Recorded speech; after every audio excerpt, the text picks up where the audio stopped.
Good evening, a very good evening, everyone. As we can see, a lot of participants have joined in and the number is only increasing. I'll quickly take a minute to set the context and definitely introduce our panelists today. Yes, we have this panel discussion around the UGC dual degree, one of the most trending topics today and something we definitely should be talking about. Today on the panel, we have Dr. Nitin and Dr. Jaswinder, and we have Ms. Ruchika from Mindler who will be moderating the whole panel discussion. Without further ado, I'll just quickly introduce Dr. Nitin and Dr. Jaswinder. Dr. Nitin, presently the registrar of Dr. B.R. Ambedkar University of Delhi, former registrar of IIT Delhi, first registrar Central University of Haryana, and the joint registrar of Guru Gobind Singh in the Prasad University of Delhi. He has done his graduation, post-graduation with first class at both the levels and PhD, all from the University of Delhi.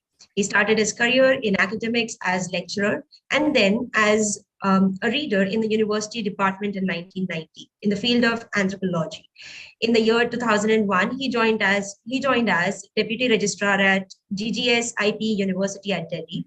He was promoted to joint registrar in 2007 and has wide experience of holding senior administrative positions.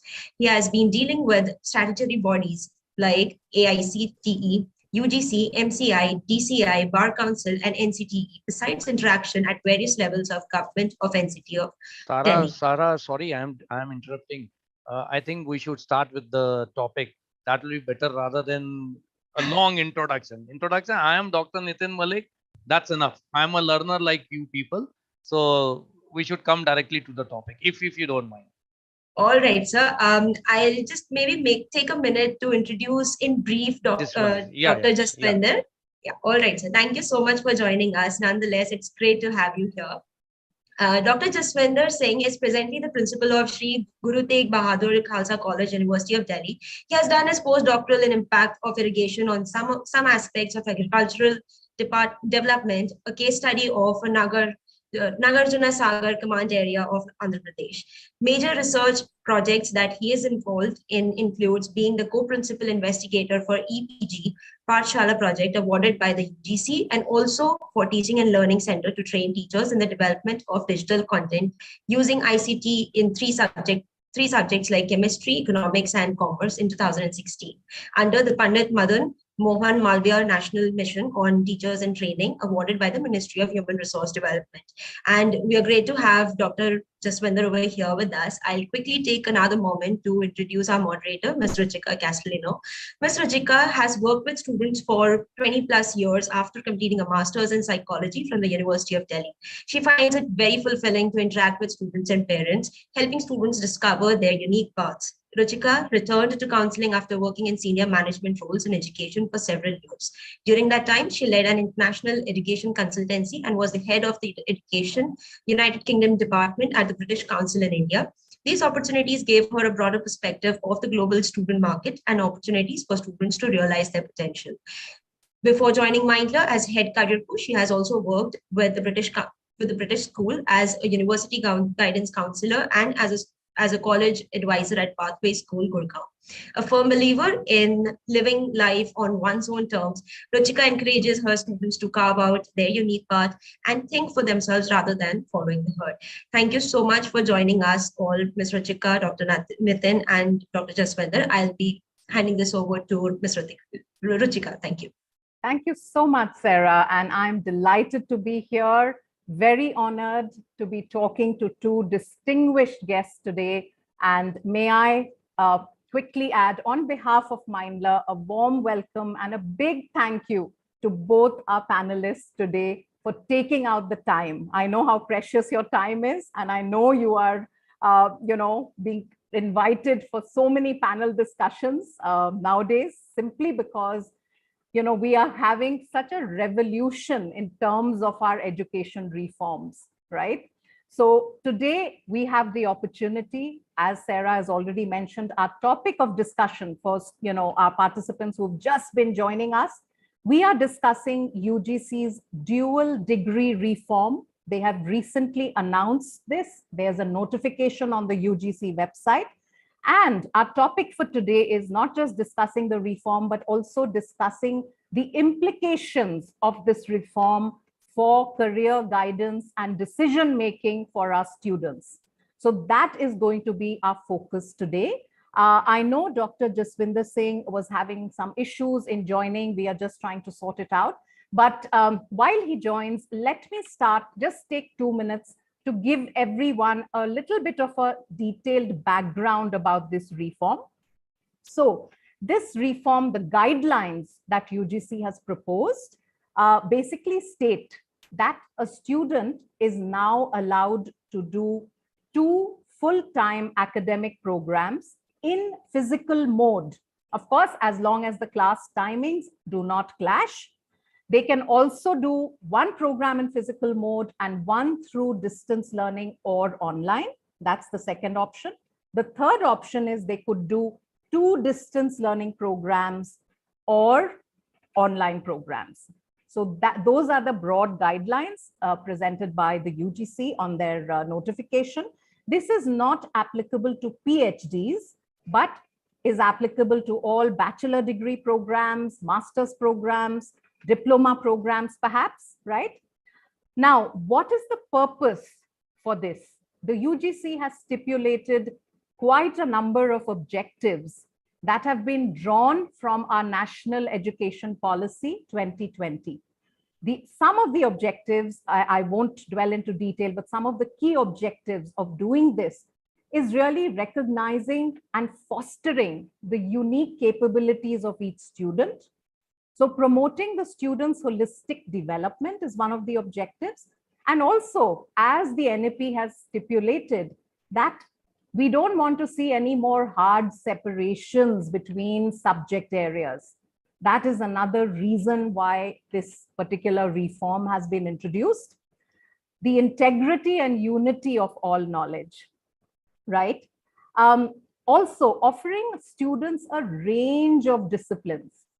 So these are some of the areas that the UGC has mentioned in terms of objectives. It's quite there are about 6 objectives. I won't go through every one of them, but I have highlighted some of the key reasons why the UGC has, introduced this. There have also been other reforms that have been announced recently. So just to mention, I'm sure all of you are already aware that now all our central universities and others, not just central universities, and others as well, have adopted the CUET, which is a common entrance test for all admissions. So we are doing away with the system of cutoffs that we've had for years. So that is another very historical change that has been brought about. Another reform, I'll just mention it. We are not going to discuss that in too much detail, but UGC is also making it easier for Indian universities to collaborate with foreign universities, offering dual degrees, twinning programs, and for the first time, joint degrees as well. So this is a summary of the reforms that are being announced, and I'm sure there are many more to come. But for today's topic, let's focus on the dual degree reform and what are the implications of this on the career decision making. So most of us here are, career advisors. Our role is to advise students, help them make the right choices. So how do we do this? Because we feel that the scenario is going to get more complicated if students are, allowed to do so much. Earlier, it was definitely more simple, right? Okay, so my first question to our esteemed panelists, and welcome, Dr. Jaswinder Singh. I'm so glad you were able to join in. And if Dr. Jaswinder Singh, if you can hear us. Yeah, I can hear you now, please. I'm sorry, my device stopped functioning, the second. Oh, no worries, no worries, sir. Yeah. We are delighted to have you here. Thank you. Yeah, great. We have another very expert, Professor Nitin Malik, he is expert in this area. There's no issue. Oh, absolutely. Absolutely. Sir, I am not expert, sir. I am just a student of yours. That is what I'll say. Oh, thank you. Thank you. Right. So with your permission, may I request Dr. Nitin Malik to comment on the first question, and Dr. Singh, please come in right after that. So my first question to our esteemed panel is, how do you think this UGC reform will translate into reality? Is it practical for students? And, I know every student may not be taking advantage of this, but where do you think it's going to fill in the gaps? So over to you, Dr. Malik. If it's just like a MCQ, Ruchika, if it would have been in a MCQ question format, I would have said yes. Yes. Okay. So I will now not put any question, any choice in between, leaving yes. This is practical, very practical. And Yes. as you rightly said, that the new education or the national education policy, the revolution which is coming with the national education policy.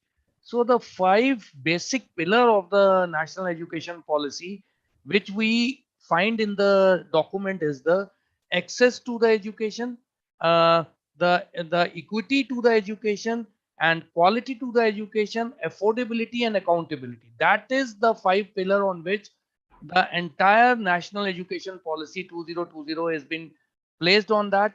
And to fulfill the aims and goals, yes, definitely, when we talk about the equity, you mentioned about the CUET also. That is another reform which has been carried by the UGC. So that is the reform where the boundaries have been dissolved. When we were the student, the boundaries were very strict. There was a boundary. I was a science stream, so I'll definitely go into a science stream only. I cannot jump into the humanities, or I will not jump into the commerce stream if I am not having an accounts or any background of business studies in 12th class. I cannot opt for the commerce papers over there. So that was the boundaries which were very stringent at that time, which led to, over a decade, to an interdisciplinary approach which was being followed. And now we see that the boundaries have been dissolved. The flexibility is the main core of the national education policy. And when we talk about the flexibility, we talk about our choices of our subject, we talk about our passion of our subject. So that is the way we go for this degree, dual degree being offered. Previously, it was restricted only to one course. If I was a student, when I was a student, it was only I have to complete the complete the degree in a regular mode only. Even ODL was also not allowed at that time. Online this distance learning was not a concept over that at that time. Distance learning was seen to be a very low graded kind of a thing. The students who are not able to make it, or they are not very good in studies, so that is why they will go into that thing. But now the distance learning also came up, and now we have this concept of studying 2 degrees simultaneously, and it's really a revolution by the UGC, giving a fair chance of equity to the student. I am now coming to individual, to a student, to study parallelly. If I am a student, I want to study physics, and with physics I want to study sociology or history, I can do it if I have a capability. This is what the factor is. Okay, great. That's fabulous. May I invite Dr. Jaswinder Singh to please give his comments and opening remarks? Please go ahead, sir. Thank you, Dr. Ruchika, and your organization for having me for this discussion. I think the issue which you have raised is very, very important and central, and I think it emanates from the objectives of the national education policy. The national education policy, as it talks about multidisciplinarity and then, the opening the various disciplines to the students, and not only to the students, rather the objective is to integrate many institutions and set up a multidisciplinary university in each district of the country, so that the higher education institutions who do not have all the subjects, or maybe some main subjects, they can interconnect and they can offer these subjects across colleges, across institutions of higher learning. So therefore, this is very important. And in order to meet, and the second objective of national education policy is to complete higher education, the gross enrollment ratio in higher education, to raise it to 50%. Currently it is around 28%. So we are trying to double it by that period. Within a period of 15 years, we want to raise the gross enrollment ratio in higher education to this. Now, if you look at the number of the universities, it is almost 1,000, close to a 1,000 now, and more than 39,000 colleges in the country. So, if we want to double the number of the students, it is not possible to double the number of the universities and colleges, and also the teachers. So what is the best policy then?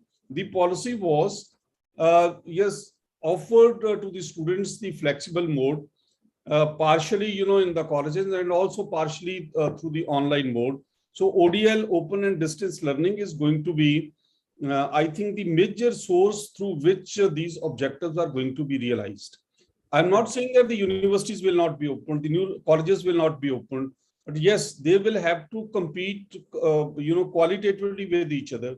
And also, access to the public funding, especially the grants by the central government or the state's government or even by the UGC, will be linked to the academic performance of the individual higher education institutions.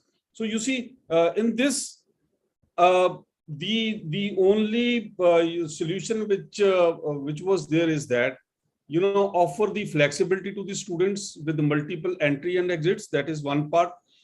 And opening the academic bank fraud corridors, which we call as the ABC, where the students, they can keep on completing the courses and keep on depositing their credits. Yeah. And as and when they complete the, the basic minimum requirement of credits, they can go to a university, or they can, register with the university, complete the minimum credits there, and the rest of the credits can be earned online. So, when this possibility was being discussed, and it is in a way being implemented through various UGC notifications, it came all of a sudden the new suggestion that by the UGC that the dual degree program should be offered.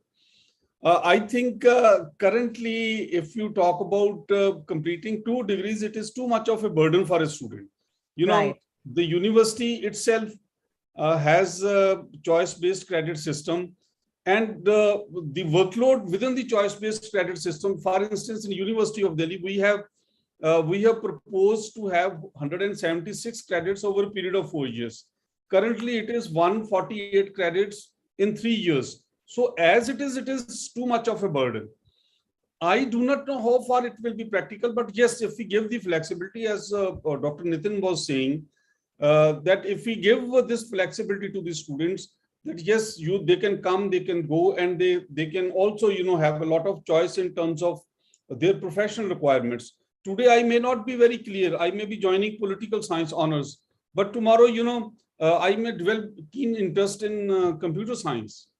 Right. So I may complete my basic core component in political science, but then, the student may shift over to that. He may have, special interest in international relations. He may have special interest in, the conflict resolution. So, he may complete other papers there and come back to his parent university for the grant of degree. In that sense, if we are providing flexibility to come and go and complete the courses, then perhaps it may be feasible, but it should not result in confusion in the minds of the students that they can do anything. They can, and if they should not become a kind of jack of all and जैसे हम कहते हैं कि master of none, वो वाली कहीं situation ना हो जाए, because higher education does require a certain degree of qualitative improvement in one's outlook. We are not merely to prepare the students just holding the degrees, rather a critical thinkers who can think originally, who can, give good ideas and not merely depend upon the government jobs, but they should be in a position to start something on their own. They can be employers, as our Honorable Prime Minister of India has been saying from time to time, that rather than depending on the public jobs, our education system should develop the capabilities which should give the students those courses where he can develop his core competence. So I think with this, immediately offering 2 degrees seems to be little too ambitious. But yes, 2 days ago, there was press reports. I have not found anything on the UGC website that we are going to have twinning programs or joint degree programs or dual degree programs in the same discipline with the foreign universities. That seems more logical. Right. Because, the students who are completing graduation or post-graduation, they have to clear their credits in those countries. Now, for instance, Sure. a student, in medical science, if he is completing MBBS from India, they are supposed to appear in their examinations as well. But True. if, let us say, an MBBS student is completing or an engineering student is completing education from India, and he does certain programs or courses from those universities also, and if those universities they give the degree, it will be very helpful for the students. Otherwise, I have seen many students in US, in Canada, many in European nations, it takes a lot of time for them to complete, and acquire their degree certifications. So in that sense, I think this is much more meaningful if we are opening our system to the foreign universities and those universities which are in the 1000 QS ranking. Yes. And only those colleges and institutions of higher, those universities which have a NAT ranking of NAT score of 3.01, or they are in the first 100 universities of our own country. These are, I think, the new notifications which are welcome, and I think this will give us a lot of competition. This will give us a lot of exposure to compete with the foreign universities also, and it will improve. But as it is giving them multiple degrees, I really don't understand how will the students, qualitatively improve their be able standing. to do that. Sure. Absolutely. Thank you so much, Dr. Singh, Dr. Malik, for those wonderful comments. I would like to just highlight a few things that both of you said to take this discussion forward. So first of all, Dr. Malik, you mentioned, the capability of the students, because, dual degrees, joint degrees, of course, the student also has to be of a certain caliber. Of course, both of you cited the practical issues. I'm sure that is going to pan out in the future. There will be certain degrees that perhaps are not possible to do 2 physical degrees, all at once. Maybe doing one in the morning, maybe the evening college, that, that could be an option. But yes, that is still, the practical issue is still left to be seen. There are dual degrees all over the world. So this is not a new concept in that sense.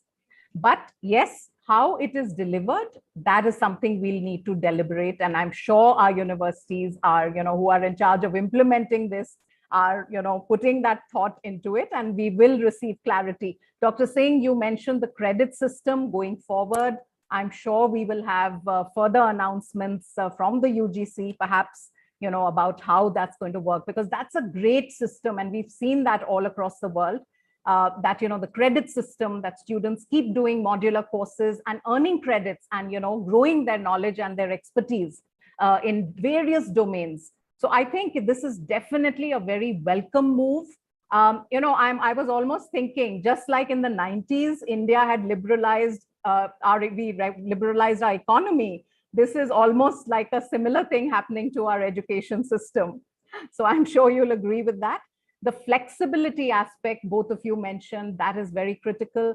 And of course, I think both of you mentioned that the distance learning programs are being really brought into the mainstream now.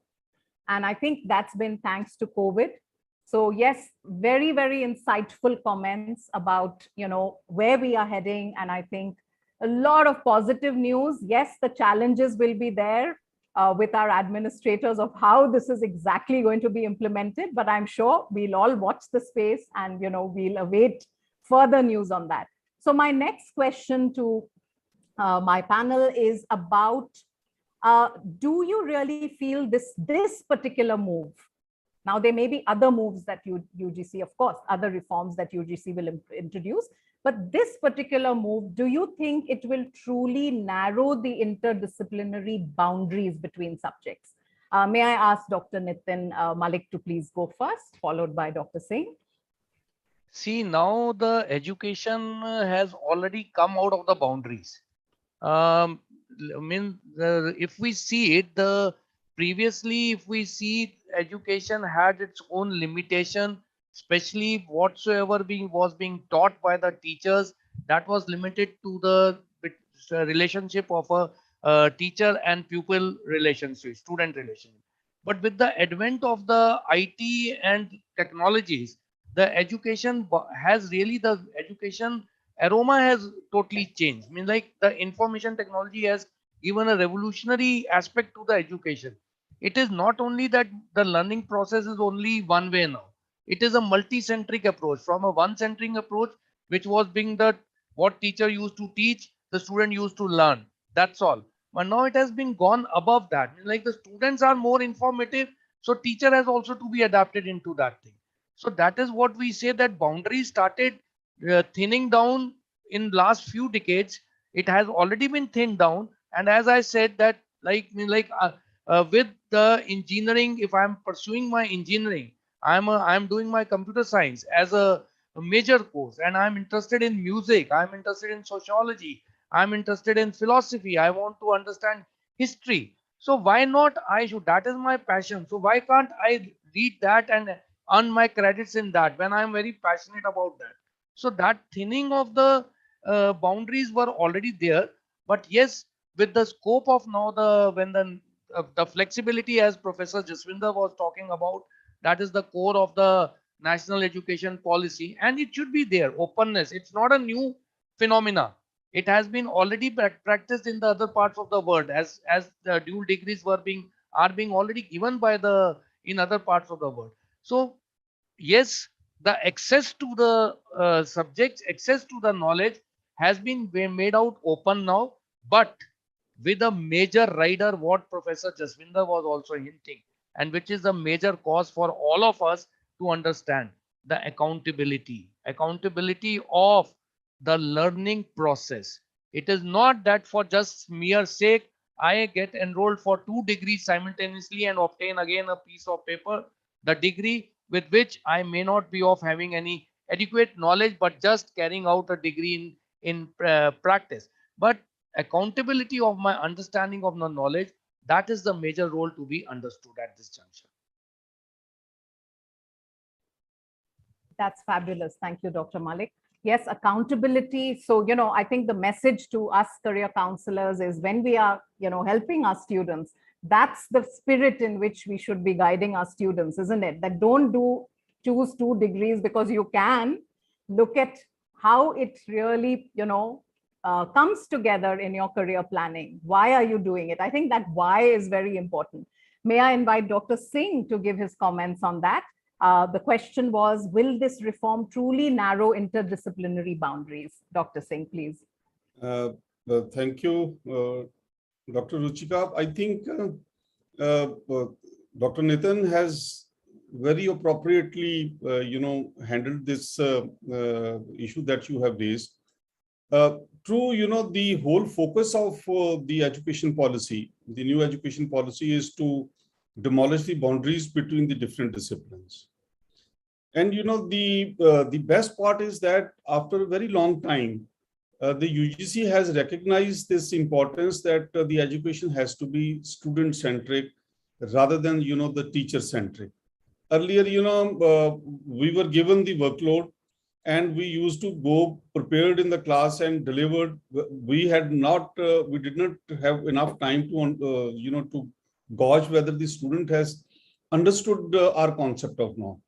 Now you see the whole system which was introduced in 2015, known as the choice-based credit system, based on learning outcome-based curriculum framework. That was the major focus, and it has evolved over a period of time. Now you see, assessment tools have not changed much, but the focus of the course curriculum is that each course or each discipline will have sub courses which will define the learning outcomes, how much student is supposed to learn out of this.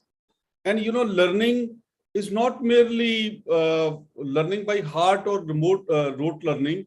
It is the assessment at each stage. The student is to be assessed whether he has learned and only then, we are supposed to go to the next stage. And here, I think there has to be a revolutionary change in the teaching methodology. Even though it has been emphasized, but it has not been put into practice. Now, for instance, if we really want the students to have this learning outcome based, the classroom teaching, then what is required? The teacher is supposed to upload his lecture or share his notes in one way or the other with his students before going to the class. And in the class, we can allow, more activity-based learning kind of thing. We have given exposure, we have circulated the broad outline of our the topic, and the students are supposed to read it, discuss it with themselves, and then come to the class so that they can not merely have the classroom discussion, but also the teacher can mentor them and simultaneously assess them how they are, progressing within that particular sub-course in the major discipline. So it is, our own entire methodology and the teachers need to be trained in this. Unfortunately, in higher education, our qualification is MSc, MPhil, NET, and then or PhD. But, there is no formal training there. How do we handle these students? This is throughout India. I do not know whether, it is handled the same way in some of the best universities in Europe or in the American continent. But I think the teachers need to be given some orientation that how they can handle the class. They need to prepare, they need to learn how to share their lectures, how to prepare their content first. They may be very apt in the knowledge, but putting that knowledge in the form of the content and sharing it with the students is a different training methodology. So, teachers need to be trained in that. And then, they have to kind of mentor and supplement the classroom discussion with other, discussions. We do not have the uniform learners. It is not that they are all horizontal. There may be different stages and the students have the different learning abilities. And it is for the mentor to understand how to handle the learning abilities of each student. And simultaneously, currently what we are doing, for instance, in the University of Delhi, we have only 25% internal assessment, which is partly based on the classroom assignments and partly based on the classroom tests. And 70% assessment is the end of the semester or end of the year examination. And the people who are assessing the students, they have no connection what they have done in the class. So, these tools need to be transformed now.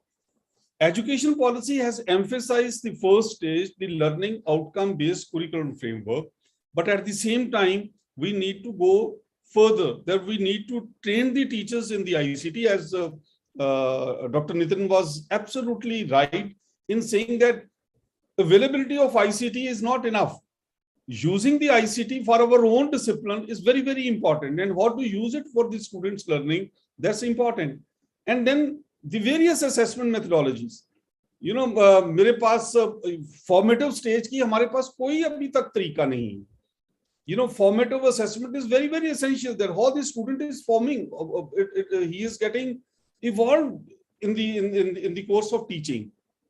And then summative, maybe it should not be more than 30%. If you ask me honestly, it may be the peer review, it may be the group of teachers who should be assessing the students. And this is what is happening in some of the best universities. 2 years ago, not 2 years, rather 3 years before Corona, I was in University of Waterloo in Canada. And I just wanted to understand that how they assess these students, how they are conducting this. University of Carleton in Ottawa, in Canadian capital, and then the neighboring university in Waterloo. We went, in fact, my colleagues were also with me, and we tried to understand them. To be very frank, I thought कि मुझे अपने आप को अभी काफी इसमें train करने की जरूरत है. So our assessment tools, I think we have the best minds. If we really want to become the Vishwa Guru, we have all the potentials. I think the commitment of the Indian trainers is much more. Their passion to read and passion to learn is tremendous in India. But all that is required is that our orientation, our training, and similarly handling the very sensitive requirements of the students is a different ball game. So we need to be trained in that, and I think with that I'm sure we have full capabilities of realizing the goals of national education policy, including the dual degree requirements which have been emphasized. Ruchika, before you come, Yes, this reminds me of my own experience, which I always share with many platforms. right. I remember it was 1997 when I got a chance to visit Emory University at Atlanta when I was teaching anthropology at a university in India. And in India, I used to feel myself a very great teacher because I had been teaching the postgraduate students over there. I was also guiding the research scholar. So I used to think that, yes, I know the subject very well. So I went to the Emory University and I was given the undergraduate class over there. And I went straight to the class. And let me tell you what Professor Jaswinder had been telling me. Just imagine 1997, I am talking about it. Today Right. we are in 2022, right? So just at that moment when I went to the class and I started with the topic, just after 5 minutes, one of the students rose up and said, Professor, we know all this. We want to know this. So there I was clean bold. What I want to say is that though we in the teachers or though the educators, they are also knowing the subject, but Yes. the procedures of how to integrate your transformation of knowledge to the students, integrating with them, that LOMs, that learning modules, how to impart education over there so that it is going straight. The dialogue between the student teacher, there is no formal training in our country. The student, Yes. I am a student today. I have done my PhD. I have a net this thing. I am a GRF. I am a topper of the university. Tomorrow morning I go and become an assistant professor. I go straight into my class and start teaching over there. So that is how there is a need, what Professor Jaswinder was telling about it. And let me tell you, from next day onward, I used to get up at 4 o'clock, make myself well prepared for all the questions, because that kind of teaching was totally different, and it took me at least 15 to 20 days to come back to their level of talking communication, so that transfer of knowledge takes place, how a professor can carry it out. And it took me in almost 6 months to come at par with them. So this type of thing which is also required, definitely what Professor Jaswinder is saying, and that is why there is also a more stress which is to be needed to carry out the faculty induction program. Sure. FIPs also have to be carried out. Absolutely, absolutely. I mean, some incredible points and insights, I must say. And it reminds me of my own experience because I've been in the overseas domain. I'm not an academic, but I've certainly dealt with a lot of universities and understood the pedagogies and philosophy of education. And I remember this quote that, when I was part of the British Council, we used to hear that, education is not what to think, it's how to think. And I think our Indian education, of course, being as great as it is, I mean, no doubt that, we are all products of the Indian education system. So certainly it's a very, very robust system. But in this sense, definitely, I think the national education policy has recognized a critical aspect that, the ability to debate, the ability to engage in critical thinking and deep learning. Dr. Singh, you mentioned that deep engagement with your subject knowledge. And that comes from that freedom, that space that institutions and teachers especially can give us to debate a topic. And even if you agree, disagree, you can have these very healthy debates. Come on, we are a democracy. We should know how to debate. If you look at debates on TV, it's not about being right or wrong, but it's about putting the best arguments. So some amazing points and insights that you've mentioned there. My next question is really connecting all this back to the careers and our role as career counselors to help our students, go forward in this system, in this new system. And I know we are still waiting for a lot more to pan out. But my next question is to Dr. Singh first, please, and then Dr. Malik after that. So do you think that this policy is going to help new age careers really emerging? Now, we've already seen new age careers coming up. Technology has virtually touched every area of our existence, and COVID has, I think, made that more and more prominent, right? So these are the disruptive forces that have changed the landscape a lot for all of us. So Dr. Singh, do you think that you can see, new age careers, completely new careers emerging, whether with technology or even without? What do you feel? Dr. Isha, Ruchika, I can tell you that there are number of jobs today which we never thought of. These will be there when we were studying in class 4th or 5th.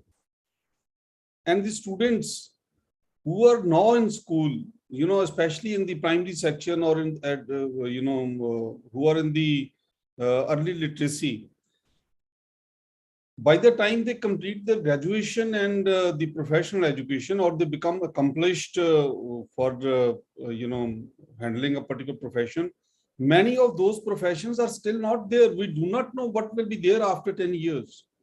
The job profiles, the requirements, emerging areas are absolutely disruptive, as you are saying. These are this is the language of technologists. And I tell you, every day, the new challenges and the new opportunities are coming. We, the teaching which we are giving to the students, we are preparing them with our imagination, the knowledge which we have. But how will they use this knowledge for the areas which we even do not, which even do not exist today? It will be for them. So that is why, the flexibility and the creativity in the minds of the students is very, very critical. Nobody thought that the robots will be doing so much of work. We never knew that so many people can connect on the Google through a very, very small laptop or a telephone. In fact, it was very difficult जब हम सोचते थे कि अच्छा telephone कहीं ऐसा हो जाए. पहले तो बात यह है कि when I was in the 5th class, there was no telephone in our village. And by the time we completed our graduation and came to the cities, एक कुछ एक जगह पे ही टेलीफोन होते थे, या बहुत बड़े लोगों के घर पे टेलीफोन हुआ करता था. वो भी वो डायल वाला जो घुमा के हम करते थे. Look at the way, the technology has given us the options. Today, India perhaps has the best connectivity in the world. मेरा ख्याल है कि ये जो टेलीफोन हमारे पास है, I was using it in the subway in America. And the Indian telephone system was working, whereas the American system is not working. Our technology, given our population size is increasing, it is changing at a very, very faster rate. So therefore the requirements also. So all these are the, हमने कभी सोचा नहीं था कि हम जो है वो पिज्जा भी जो है कभी टेलीफोन पे मंगवा के खा लेंगे. These Zomato and Zepto, हमारे घर में जो ग्रोसरी जो है वो में कुछ कहीं जाने की जरूरत नहीं है. We need not even talk. We only need to fill, certain order, and then the whole thing is here. And automatically the payment is done. There is no connection between the customer and the suppliers. Look at the supply chain. So all these are the new areas where, tremendous scope of, the new age careers is emerging. And India, I tell you, has huge advantage. I can tell you that in the UN, for instance, United Nations के जितने भी organizations हैं, चाहे वो UNESCO है, World Bank है, IMF है, 30% Indians are working there. That's true. Why? Because, we are very hard working at this. I think the school education in India is best. All that is required is little bit more steaming. I remember my own teachers. वो इतने simple थे कि कुर्ता पजामा पहन के हम घर से अपनी बोरी उठा के वहां बैठ के क्लास में पढ़ते थे. I do not know about Nitin, but we in the villages, उन दिनों में I'm talking about the early 60s. Right. When we used to go to school, हम घर से अपनी बस्ता और बोरी साथ में लेके जाते थे. It is only in the 6th class के हमें स्कूल का बैठने के लिए वो एक टाट मिला था, and in the 8th class we were given the desk. So our teachers were so good. They taught us how to be disciplined, they taught us how to perform your duties, and they did not know us by our names but by our father's names. Right. So you see, the system was so good. And those teachers, despite not having access to these technologies, they were very good teachers. So, the whole system has changed. Now the requirements are different. We need to transform.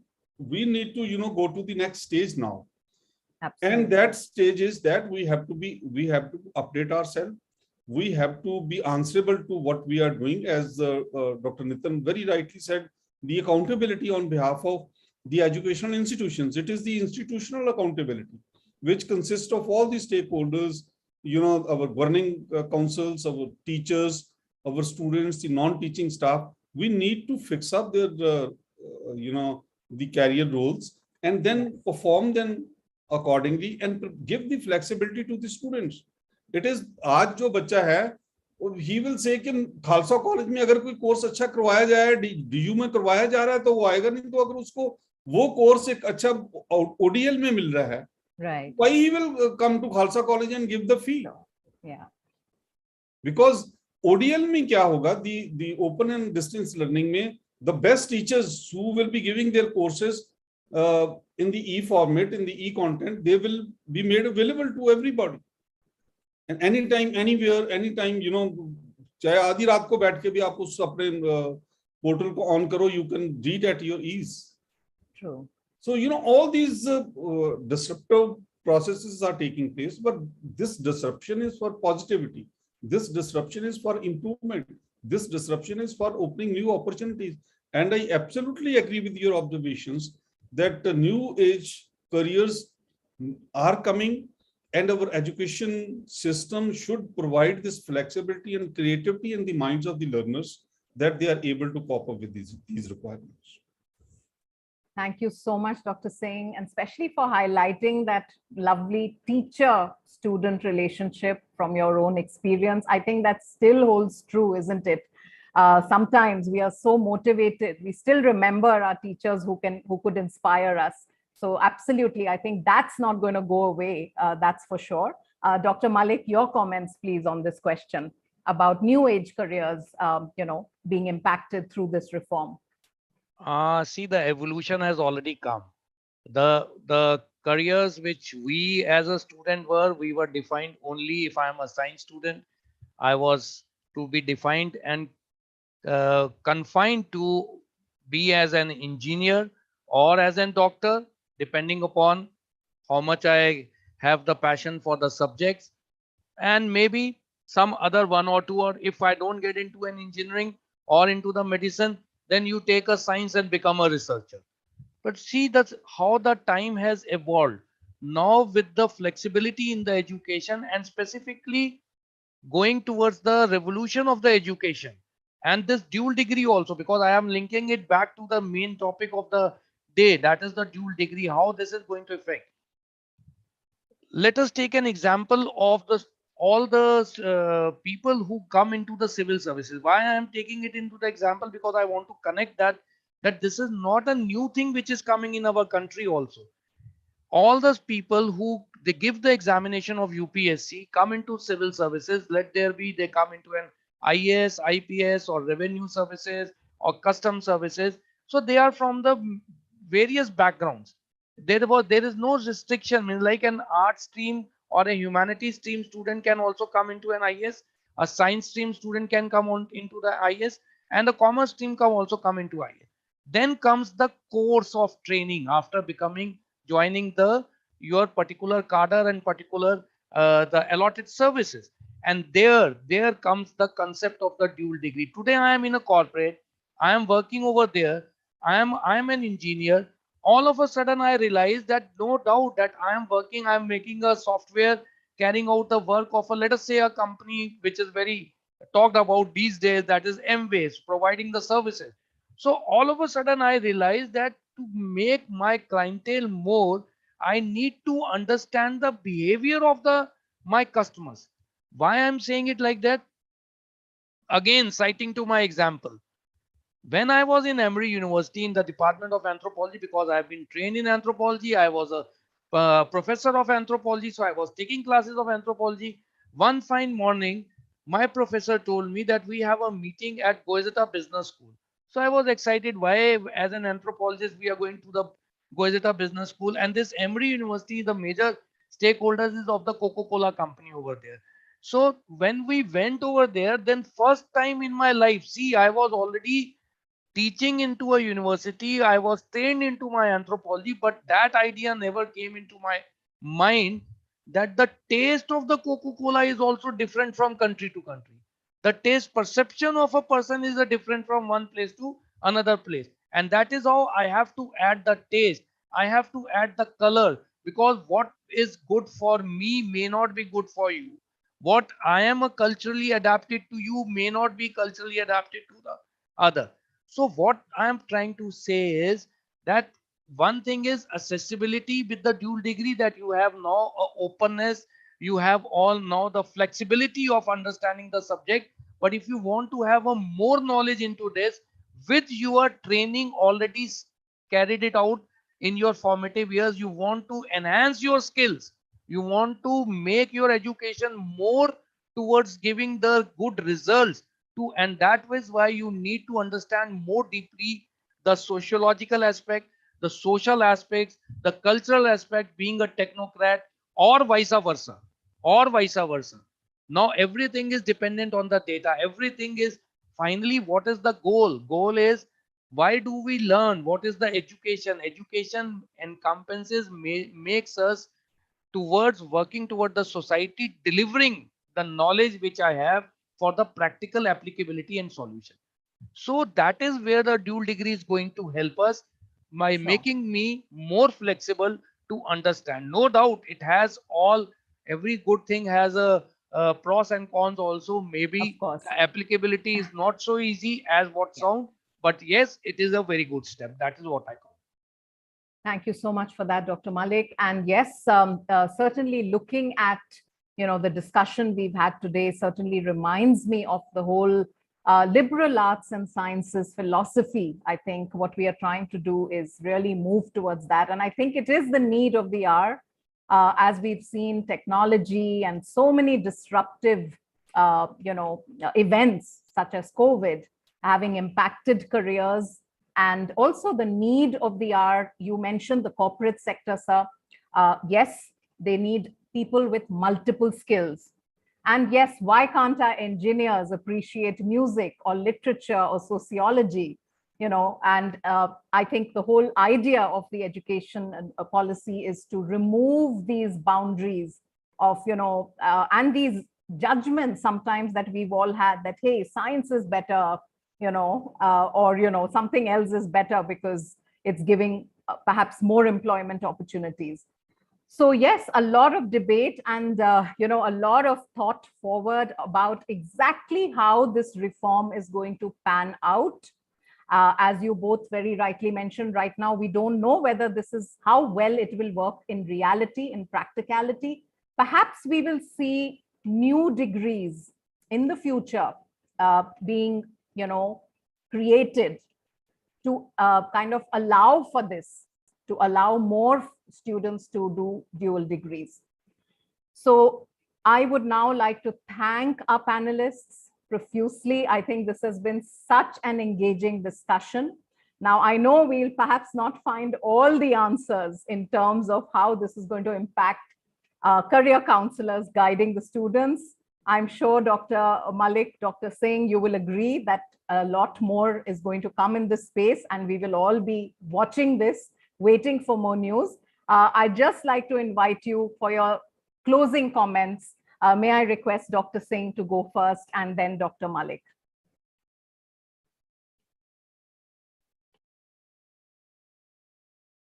Sir, you're on mute.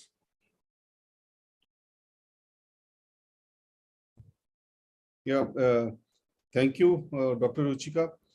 I think to close the discussion, all that I can say at this stage is this, that the education system is evolving, and it is evolving for the better.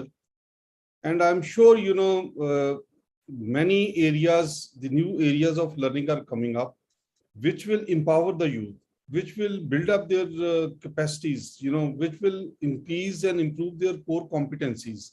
And that is what is required for, for the youth to be a successful youth.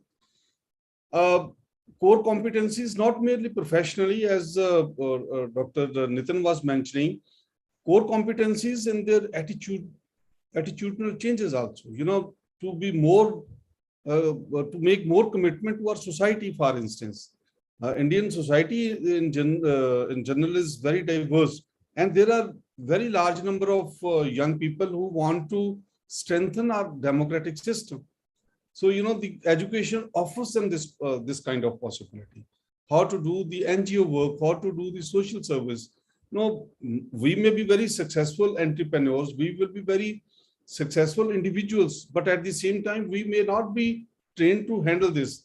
And I think these multiple programs, availability of this and giving this flexibility to the learner will definitely improve our performance as individuals, and also as we as social participants, we as members of the society, because that is what is ultimate is the aim of the individual. If we can contribute to our society, if we can contribute to our individual well-being, and if we are trained enough, if we are competent enough in this area, and the new education policy and the choices in the dual degree program or the multiple choices of learning which are coming to us, they will definitely help us in doing this.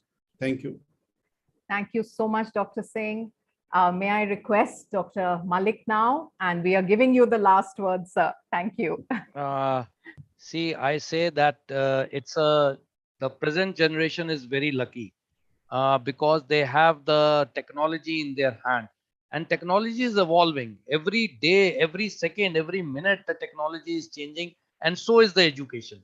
The theories which were there have now become obsolete with the new technology coming into it, new answers coming for all the problems and issues. And that is why I say, and we also say that in education now the time is there that we have the three keywords which is the needs of the present time. That is, what you have learned, you have to unlearn and then relearn with the technology. And these three keywords is the answer that we are going to have is a dual degree with the certification, because the certification accountability is very important on both the side, the learner and the society. I may have a knowledge, but I do not have a certificate, so society will not accept me. So that is why UGC has come with such a flexible platform. No doubt, it may have some constraint, it may take time, but yes, you are lucky. So, and you be positive on that, that getting a dual degree, making yourself more strengthened, making your skills more effective by understanding the various dissolving the boundaries between the subjects or the programs. You have a real knowledge, making the knowledge society and contributing towards your society. Thank you so much. I would like to thank both our panelists. It's been such an interesting discussion. Thank you for your opinions and for showing us what the UGC reforms are really going to mean for us. And I think we are very, very excited as career coaches. I think the future has a lot of positivity and optimism. So thank you once again, and over to you, Sarah. Thank you so much, Ms. Ruchika. Thank you, Dr. Nitin. Thank you, Dr. Jaswinder. That was a wonderful session. Wonderful thoughts being shared by both of you. And we thank you once again on behalf of Mindler for joining us today. Thank you, Ruchika ma'am. That was wonderfully moderated. And to all the participants here, thank you for your time. And also, there are a lot of questions, definitely, because reforms are an ongoing process. We hope that all of it goes on in the best interest of student development. Just last remark that we look forward to seeing you all tomorrow for the day 2 of the two-day event, just like we did today. So thank you so much for joining in, everyone. Tomorrow we start at 8:45 a.m. sharp. Thank you, dear panelists. Thank you, Ruchika ma'am. Hope you all have a great evening ahead. Thank you. Thank you. Thank you. Thank you very much. Thank you, Professor Jaswinder. Thank you, Thank you. Ruchika, and thank you, Sarah. And all the participants, all the participants also, because they had a lot of queries. I was just going through the chat, but because of the shortage of the time, I think. But I hope Mindler will address their queries later on. Absolutely, And sir. Yes. thanks a lot. Thanks a lot. Thank you. Thank you so much. Thank Bye, you so everyone. Thank you. Thank you.